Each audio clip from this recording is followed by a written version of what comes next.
Herkese salam, video və kanalıma xoş gəlmisiniz.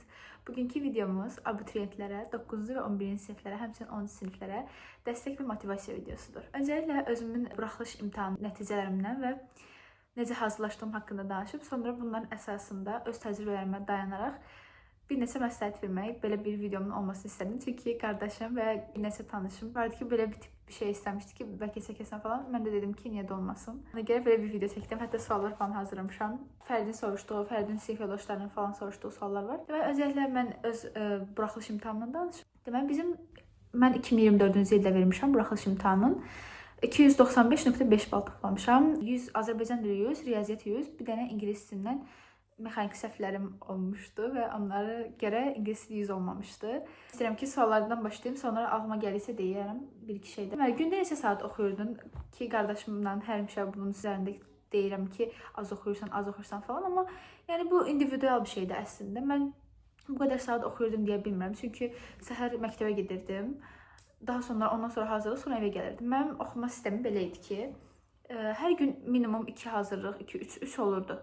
3 olmadığı gün cəmi bir gün olurdu. Həftənin ikinci günü 3 dənə hazırlığım olmurdu. Digər hər gün 3 dənə hazırlığım var idi. Təbii ki, bazar gündə hazırlıq yox idi. Və bunları çatdırmaq üçün məcburən mən 4-də dururdum hər gün. İstisnası hər gün 3-də durduğum günlər də olurdu. Ən gec dursam 5-in yarısı durardım ki, bu mənim üçün elə bir şeydi ki, yəni oyda gecikmişəm falan, yatıb qalmışam falan deyirdim. Çünki çatdıra bilmirdim. 4-də dururdum. Saat təxmini 7-yə qədər dərs eləyirdim. 7-dən sonra hazırlaşıb məktəbə gedirdim. Və yenə məktəbdə də dərsə davam edirdik, hazırlıq fənləri falan. Səhər duran kimi öyrənmələrimi, yəni öyrənilməsi şeyləri öyrənirdim. Yazılasaları saxlayırdım məktəbə. Həmən 3 saat səhər, məktəbdə də 4 saat, 5 saat olanda evə tez gəlirdik. Amma hər gün gedirdik demək olar ki. 4-5 saat olarkən, yəni onun da 90%, 80% dərs eləyirdim. 3 saat durdum, bir də hazırlıqla evə də gəlib 2 saat yenə dərs oxuyardım belə. Yəni evə də saat 9-da, 10-da falan çatardım belə. Yəni ki, bu yenə də sizin həmin günkü dərslərinizin çoxluğundan, hazırlığa nə qədər gedirsiniz, neçə fəndən gedirsiniz, həftədə neçə gün olur dərsiniz, ona görə dəyişən bir şeydir. Amma belə deyim ki, mənim başqa bir boş vaxtım olmurdu.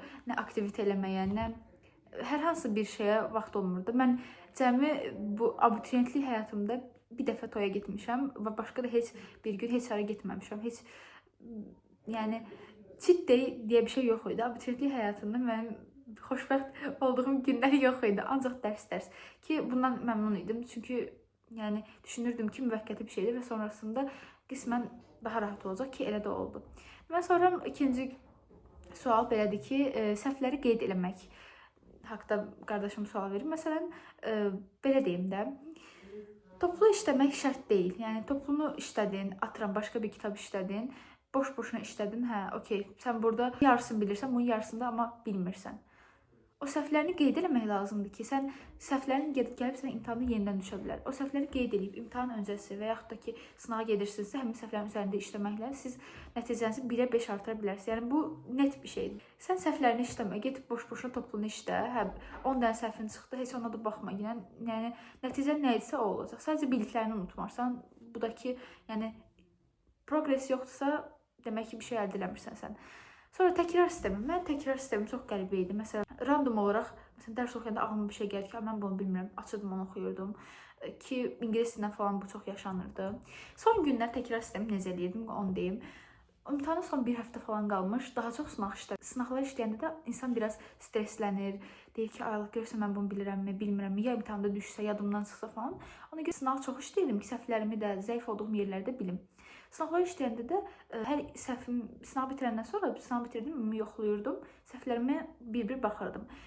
Ən kilit nöqtə məncə budur ki, səhvinin mövzusunu açıb yenidən oxumaq. Yəni, sən o səhvi eləmisənsə, ona baxmırsansa, o sınağı işləməndə mənası yoxdur. Sınağı işlədin, direkt açırsan səhvlərə, sırası baxırsan, səhvlərin mövzusunu yazırsan, ehtiyac yaranıbsa, təbii ki, onları açıb işləyirsən.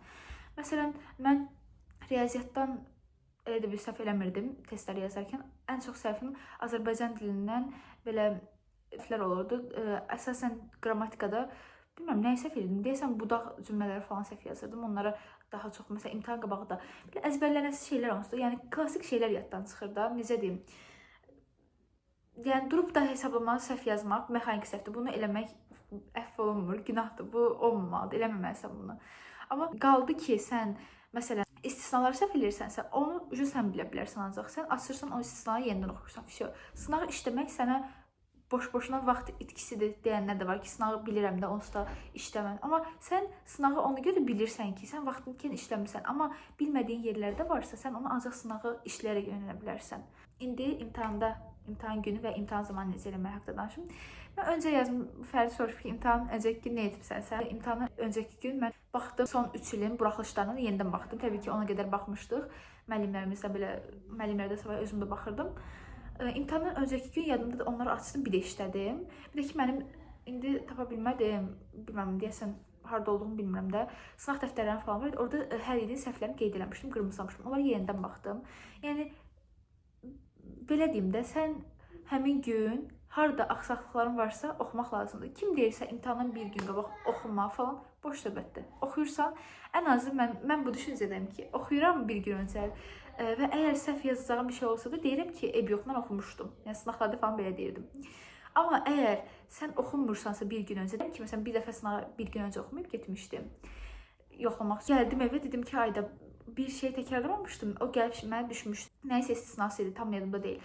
Amma dedim ki, çox peşman oldum ki, əgər mən ondan öncəki gün təkrarlasaydım və mən onu gedib orada düz yazardım. Ona görə, yəni, öncəki gün oxu ginən ki, qoy. Yəni, səhvin də olsa özünü qınamayasan ki, kaş oxuyardım. Kaş deməmək üçün məncə oxumaq lazımdır. Sonra ilk hansı fəndən başlamalı? Demək, buraxılış vərəqəsi gələndə sizə zaten ilk səhifəsində ingilis də olur. Zaten siz ingilis ilə başlamalısınız, dinləməni dinlədəcək. Əgər arxalarda oturmuşsunuzsa, nəzarətçi necə də çox qatı deyilsə, məsləhət görürəm ki, elə açın, dinləmə suallarına baxın. Yəni, birinci, təbii ki, ingilis ilə başlayacaqsınız. Çünki listeningi eşidib yazmalısınız. Və ən kilit nöqtələr deyərəm ki, imtahana girən moment bütün beyninizi boşaltmalısınız da. Yəni, ay necə olacaq? Bu düşüncələr gereksizdir. Stres təbii ki, olmalıdır. Stresin olması əksinə yaxşı bir şeydir. Stres imtahandan öncə məndə 10 gün əvvəldən, yəni əsirdim də ki, ayda necə olacaq falan. Amma bu çox yaxşı bir şeydir ki, sən nə bilim, yorğanın altına girib yatmırsan da, sən gedib dərs eləməyə, bu sən məcbur edən bir şey, o stressdir ki, ona görə stres olmalıdır. İmtahan anına qədər, o vərəqə açana qədər o stres olur. Vərəqə açandan sonra, imtahan vərəqəsini açanda zaten bütün stres getməlidir, gedir. Məndə getmişdi, yəni. Və açırsan, baxırsan ki, sualları bilirsənsə, yəni stres eləməyə gerekdirəcək bir şey yoxdur. Sadəcə onu deyəm ki, yəni, vaxtınızı düzgün bölüşdürün. Saat mütləq taxın, yoxdursa da orada zaten bir çox otaqda olur saat. Olmasa da tez-tez soruşun nəzarətçidən ki, saat neçədir? Yəni, saatınızı necə böldüyünüzü yəqin ki, bilirsiniz. Məsələn, mən birinci ingilislə başladım, sonra riyaziyyat yazdım, sonra Azərbaycandan paralel işləyirdim. Daha sonra cavabları sonda yoxladımmı deyir.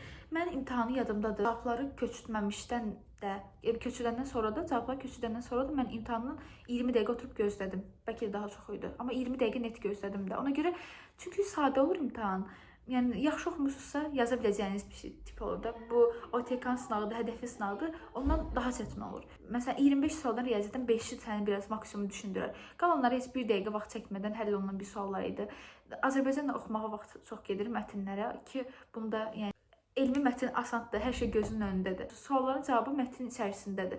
Yəni, kafanı çalışdır, oxu, oradan yaz da. Yəni, heç kafanı çalışdırmağa da ehtiyacı. Bir dəfə oxuyanda görürsən ki, cavablar elə mətndədir zaten. Bədii mətnə qalanda ki, oxuyursan və sonra da yazırsan. Deməli, mənim elədiyim səhvləri deyim ki, siz onu eləməyin. Səhvimin biri nə idi? Artikel səhv yazmışdım. Deməli, bizim ildə esse gəldi. Bir də ki, söz dəyişdirməklə ingiliscə cümlədəki sözü dəyişdirib yazmalıydıq. Essedən balımı kəsmişdilər. 3-də 2 bal essedən vermişdilər. Bir də ki, o 3 söz dəyişdirmədən. 3 söz dəyişdirmədə də mənim elədiyim səhvə baxın da, yəni sözlərin 3-ündə 4 söz dəyişmişdim.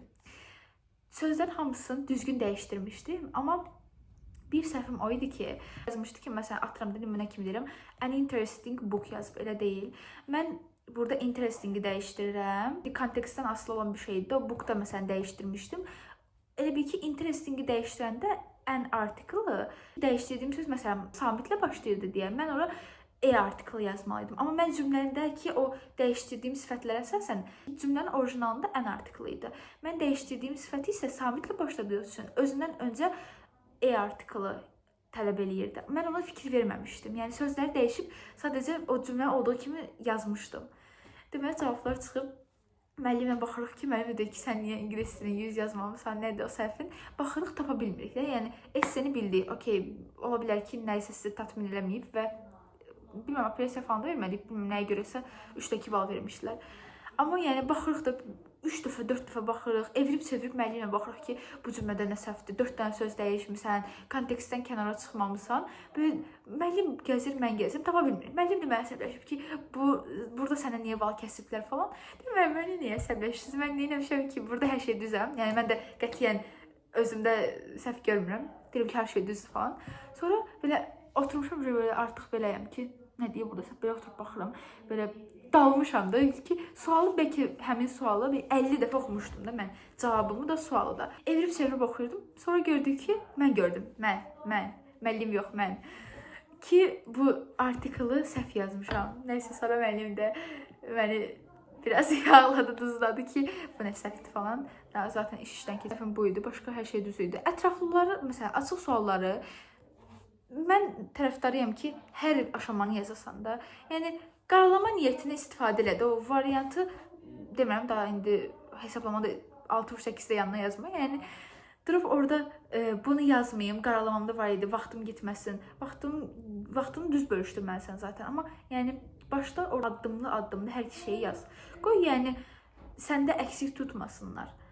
Yaz addımlı riyaziyyətə bunu aid edirəm də. Bütün həll aşamalarını yaz ki, yəni sən durub gəlir, məsələn, mən tanıdığım çox uşaq var idi. Cavabı düz yazmışdı, amma həlli ərindiyi üçün, heç bilməməzliyin yox, ərindiyi üçün yazmamışdı və ona görə bal kəsmişdi. Yəni niyə görə durduq yerə, ehtiyac da yoxdur.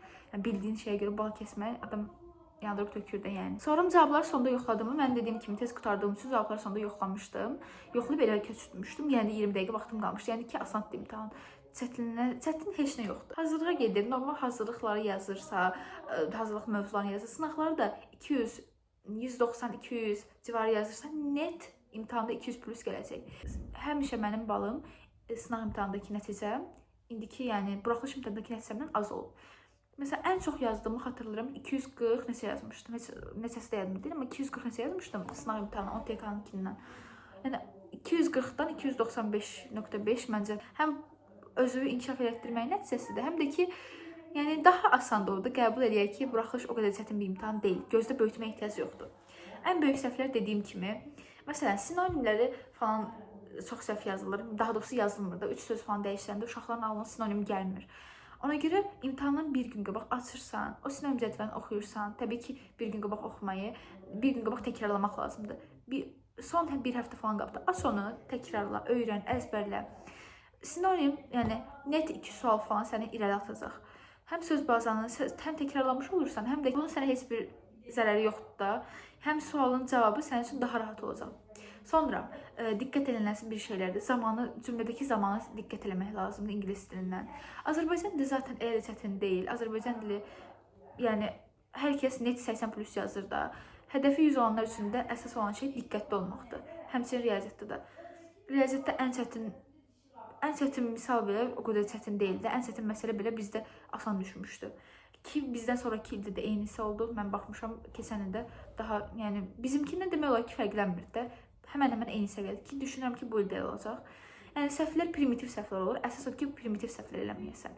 Ya da ki, məsələn, tanıdığım elə insanlar var ki, vaxt çatdırmamışdı ki, bilmirəm, haqlıdırlar, yəni düz deyirlər, ya düz demirlər, orasını bilmirəm, amma yəni vaxt çatdırmamaq da etmərsən də, buraxılışda vaxt çatdırmamaq ayıbdır. Çatdırmalısan. İndiki 9-ları və 10-lara tövsiyəm isə, son sual. İndiki 9-lar və 10-lar gedin harıl çalışın. Yəni gündə 6 saatdan 7 saatdan artıq yatmağın mənası yoxdur. Mən başa düşmürdüm ki, çox yatandım. Mən dediyim kimi də 4-də falan dururdum. Düzdür, çox gec yatmırdım. 10-da evə gələndə 11-də yatırdım. 9-da gələndə 11-in yarısı falan yatırdım. Telefon falan çox baxmağın mənası yoxdur. Zaten bir müddətdən sonra telefonu da bezəsiz. Ona görə yəni limitli olaraq. Mən məsələn baxırdım telefona, nə vaxt baxırdım. Mənim 11-ci sinifdə telefon ümumiyyətlə olmamışdı mart ayına qədər. Fevrala qədər telefonum yox idi. Evi ki, söndürüb evə qoymuşduq. Həmin fevrala qədər mən sadəcə musiqiyə qulaq asırdı yazanda. Yəni musiqiyə qulaq asırdım. Musiqisiz olmurdu. Bir dənə telefonun yoxluğunu o musiqidə hiss elədim. Bir də ki, son aylar müəllimlər sınav atır, onu da hiss elədim. Qalan vaxt telefon çox yada düşmürdü. Zaten vaxt olmurdu. 9-da və 10-lara məsləhətim odur ki, yəni sizin hələ vaxtınız var. Bir proqramınız olsun. Həftəlik proqram tutmaq daha yaxşıdır. Çünki günlük proqram çatdırmaya bilirsən. Amma həftəlik proqramda isə sən özünə o həftəlik proqramı bitirmək üçün çabalamalısan. Həftəlik proqram qoydum. Mən bu həftə sifət işləyəcəm. Həm Azərbaycanda, həm ingilis dilindən. Həftədə hazırlıqdan əlavə bu həftə 4 dənə listening dinləyəcəm, 4 dənə mətn yazacağam, 4 dənə sınaq işləyəcəm, riyaziyyatdan 3 bölməni işləyəcəm və sən bunu bu həftə ərzində hazırlıq dərsinə əlavə özünə eləməlisən. Çünki hazırlıq dərslərini eləmək tək hazırlaşmaq deyil. Sən əlavə olaraq məşğul olmasan 300 gəlməyəcək. Deyirsən mənim 300-də gözüm yoxdur. Düz mən də 300 yazmamışam, amma deyirsən mənim 300-də gözüm yoxdur. Yox, məni 250+ qane eləyirsə, yəni dediklərimi biraz yüngül versiyasını tətbiq eləməklə də yazmaq olar. Suallar bu qədər idi. Son olaraq demək istəyirəm ki, heç bir imtahanın nəticəsi sizin həyatınızı 100% dəyişəcək deyə bir şey yoxdur. Yəni ki, bunu düşünərəkdən imtahana girirsiniz. Hər şey yaxşı olacağını arzulayırsınız və imtahanda bildiklərinizi yazıb çıxırsınız. Zaten yaxşı hazırlaşmışsınızsa onun nəticəsində görəcəksiniz. Əsas olan odur ki, imtahan zamanı həyəcanınızı idarə edirsiniz və maksimum dərəcədə bildiklərinizi yazırsınız, çıxırsınız. Və mən düşünürəm ki, bunu həmişə düşünmüşəm, indi düşünürəm, indi imtahana gedən düşünürəm ki, imtahan zamanı insana vəhk gəlir. Həqiqətən, yəni mən bəlkə də o imtahanda olmasam, sınaqda olsam, o sualı səhv yazaram deyirəm, amma imtahanda yox, insana vəhk gəlir və sən onu düz yazırsan. Ona görə ən yaxşısı stresslənməmək, stressi də doğru yönətməkdir. Deyəcəklərim bu qədərdir. İnşallah ki, hər biriniz istədiyiniz nəticəni əldə edərsiniz. Hər birinizə bol şans arzulayıram imtahanı və nəticəniz ürəyinizdə olar. İzlədiyiniz üçün təşəkkür edirəm. Sağ olun.